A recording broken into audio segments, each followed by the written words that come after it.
16h-18h sur Europe 1. Stéphane Bern et Mathieu Noël. Historiquement vôtre. C'est mon moment préféré de l'émission et c'est normal, je suis fan de tout ce que fait Stéphane Bern. Je suis sa carrière de très près, comme il a pu le constater hier hors antenne.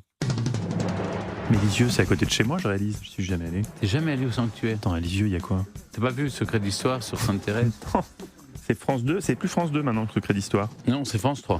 Non, vraiment, je ne manque pas une seule de ses émissions et de ses chroniques, surtout celle dans notre émission. Voici le mot de la fin de Stéphane Bern. Mathieu, vous m'en faisiez aimablement la confidence hors antenne il y a encore quelques minutes. L'argent n'a pas d'odeur. Au lieu de vous faire la morale, ce qui, rapport à votre degré de cupidité, serait peine perdue, je vais plutôt chercher à vous cultiver.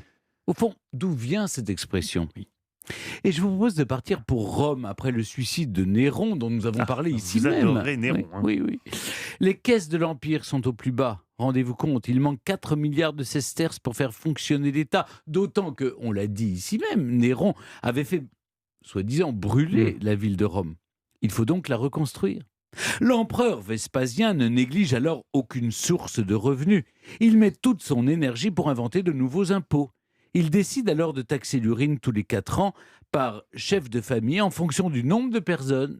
En fonction du nombre de personnes. Qui sont présentes Ah. sous un même toit. Alors, taxer l'urine, ça veut dire faire payer l'accès des toilettes ou récupérer l'urine à proprement parler, Stéphane? Éclairez-moi. Imaginez-vous que c'est les deux à la fois. Non seulement les commodités n'étaient plus gratuites, mais le liquide était également récupéré pour les teinturiers qui s'en servaient pour dégraisser les peaux, mais aussi pour préparer les tissus avant de les teindre et blanchir le linge grâce à l'ammoniac qu'il y a dans vos urines. Oui, dans les vôtres aussi, Stéphane. Hein, n'essayez pas. Vous faites partie du genre humain aussi, Stéphane. Je le sais, j'assume ma part d'humanité. Titus, le fils de Vespasien, se moquait régulièrement de son père et de cet impôt qui pouvait sembler ridicule.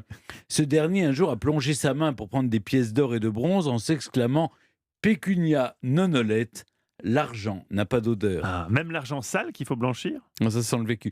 Vespasien resta surtout célèbre à travers l'histoire pour cette façon originale de remplir les caisses, mais aussi, voyez-vous, mon cher Mathieu, grâce aux Parisiens. Parce que savez-vous comment on a baptisé les toilettes publiques au 19e siècle? Je viens de comprendre. Les Vespasiennes. Je ne savais pas que ça venait de là. Oui, exactement, parce qu'on urinait. Alors bon, c'est des endroits qui ont disparu. Maintenant, il y a les sanisettes, c'est moins poétique. C'est moins poétique. C'était joli, Vespasienne. Oui. C'était très beau. Merci beaucoup, Stéphane.